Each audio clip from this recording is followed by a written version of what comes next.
Assalamualaikum, salam sejahtera dan salam perpaduan. Anda bersama saya Nur Zamri dalam berita Semasa 3. Situasi banjir di Kelantan meningkat dengan 6 pusat pemindahan sementara PPS dibuka melibatkan daerah Pasir Mas. Untuk mengetahui perkembangan semasa banjir di Kelantan, kita terus sahaja bersama Amirul Hafiz Rosli. Silakan Amirul. Baik, terima kasih Angkasa Puri. Assalamualaikum dan salam sejahtera.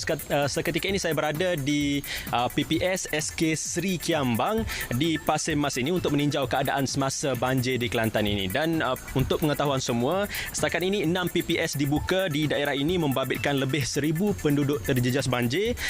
Dan untuk perincian berkenaan dengan banjir di Pasir Mas ini, kita bersama dengan Timbalan Ketua Polis daerah Pasir Mas iaitu Superintendent Nid Aminuddin Raja Abdullah. Apa khabar Tuan? Alhamdulillah, sihat. Tuan, macam mana perkembangan terkini banjir di daerah ini?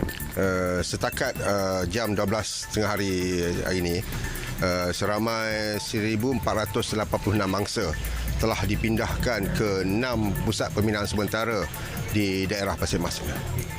Di SK Seri Kiambang ini, pusat pembinaan sementara telah dibuka pada pagi tadi yang melibatkan mangsa seramai 124 orang. Dan sehingga kini keadaan banjir di daerah Pasir Mas dalam keadaan terkawal, yang mana jika kita tengok pada keadaan cuaca sekarang ini berada dalam keadaan mendung dan hujan pun telah berhenti.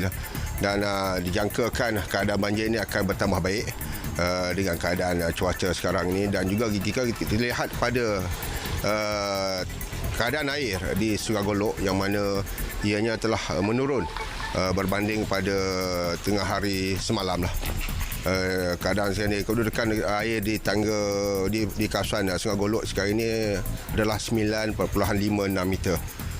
Dari segi kesiapsiagaan anggota Tuan dan kerjasama daripada pihak-pihak agensi lain lah, macam mana Tuan? Sehingga ke hari ini, kita telah gerakkan anggota IPD Pasir Mas, yang mana kita juga dibantu oleh pihak pertahanan awam, bomber, rela dan juga ATM, yang mana jumlah keseluruhan hampir mencecah 200 orang lah untuk membantu mangsa-mangsa banjir di daerah Pasir Mas. Okey, pesanan Tuan kepada penduduk di kawasan rendah, jangan jadikan banjir ini sebagai pesta air Tuan. Kebiasaannya lah bila tibanya musim banjir, penduduk terutamanya penduduk kampung akan mengambil kesempatan untuk berpesta. Jadi nasihat saya kepada semua mangsa ataupun penduduk kampung, jangan jadikan satu pesta yang untuk ditunggu-tunggu bagi menghadapi masa banjir, dan kita tidak tahu sama ada keadaan air itu sama adanya selamat ataupun tidak selamat. Dan juga nasihat saya kepada mangsa-mangsa banjir yang berada di kawasan-kawasan rendah, sekiranya kita memohon atau mengarahkan untuk dipindahkan, dengan segera mohon penduduk-penduduk yang berada di kawasan-kawasan rendah ini segera mengambil tindakan untuk patuh pada arahan pihak berkuasa untuk menyelamatkan mereka dari keadaan yang lebih teruk lagi. Okey, terima kasih Tuan kerana sudi untuk bersama kami untuk tengah hari ini.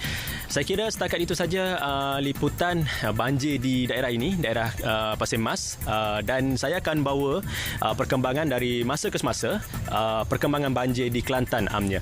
Jadi terus bersama rakan setugas di Angkasa Puri. Assalamualaikum. Terima kasih Amirul. Kesesakan luar biasa berlaku di pejabat permohonan pasport di sekitar Kuala Lumpur dan Putrajaya pagi tadi. Kesesakan tersebut berpunca daripada penutupan pejabat pasport di seluruh Selangor kerana cuti umum dan cuti persekolahan yang bermula hari ini. Sehubungan itu, Jabatan Imigresen menggalakkan orang ramai berurusan di pejabat pasport di luar Lembah Kelang bagi urusan permohonan pasport yang lebih lancar. Antara pejabat pasport alternatif adalah pejabat pasport di Seremban, Melaka, Cameron Highland, Raub, Kuala Langat, Kuala Kubu Baru, Bengkalan Hulu, Mersing, Kukup dan Kanga. Mereka yang tidak mempunyai keperluan mendesak atau kecemasan turut dinasihatkan supaya menangguhkan urusan permohonan pasport dan memohon di luar waktu puncak. Laporan itu mengakhiri berita Semasa 3. Saya Nur Zamri. Assalamualaikum dan salam perpaduan.